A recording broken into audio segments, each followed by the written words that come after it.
Plate Armor of Etherealness. Antique Depths, 2023. Steel, brass, mithril, lacquer, gold inlay, leather, sapphire cabochon, enchanted. This is all that remains of the storied garniture that belonged to the ancient elven hero, Gwydn Megash. Megash was of the caste known as Iron Elves, and so had no trouble wearing so much steel.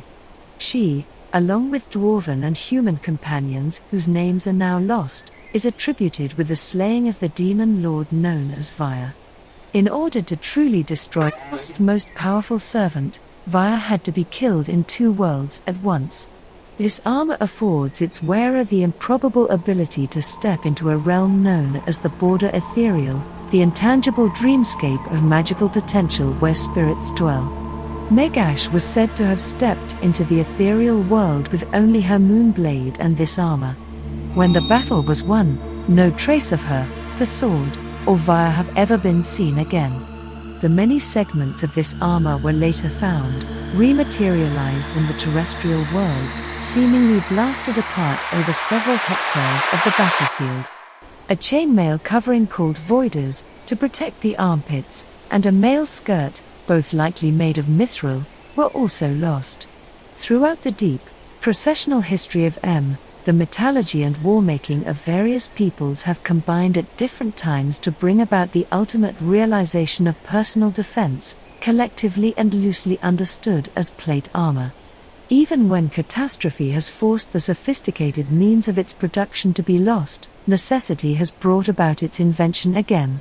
Similar armors worn today in Brevere, Dichia, and beyond draw inspiration from accounts and legends of ancient examples like this suit, which dates to a distant time, before the age of falling stars, during an alliance of elves, dwarves, and humankind.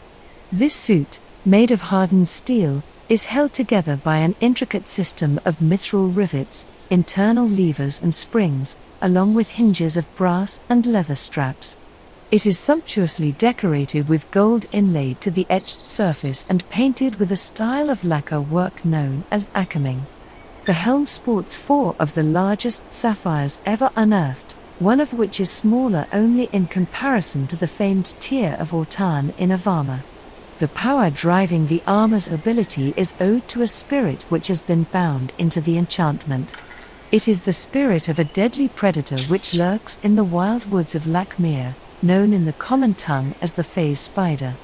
Such spiders are so dangerous as they can innately shift and walk between both the terrestrial and ethereal realms. The webs they spin exist in both realms as well, and are able to ensnare corporeal game as large as deer and spirits from the other side of similar potency. The lacquered organic striations along the armor's surface allude to the blue and white patterns along the spider's abdomen. The sapphire cabochons set into the helm recall the many blue eyes of the beast, and incredibly, these gems allow the armor's wearer to see, even when the visor is closed.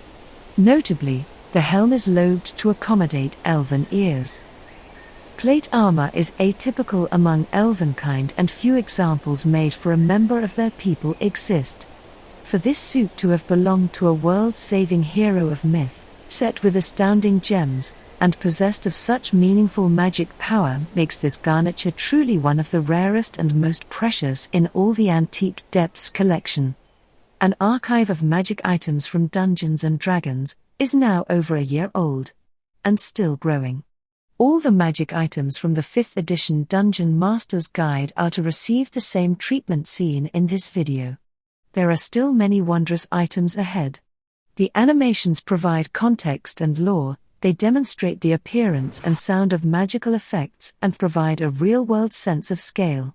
If you sign up now at patreon.com/antiquedepths, not only will you gain access to these PDFs for printout and mobile display at your game table, you also can vote on which item is next to be animated. Patrons can download the Blender files, shared under a Creative Commons license, and see progress updates and discussion on how they were made. To support the museum, and further ventures into the depths, please consider liking this video and subscribing to this channel. Each model in the archive is also available for $5 on Gumroad, even for non-patrons.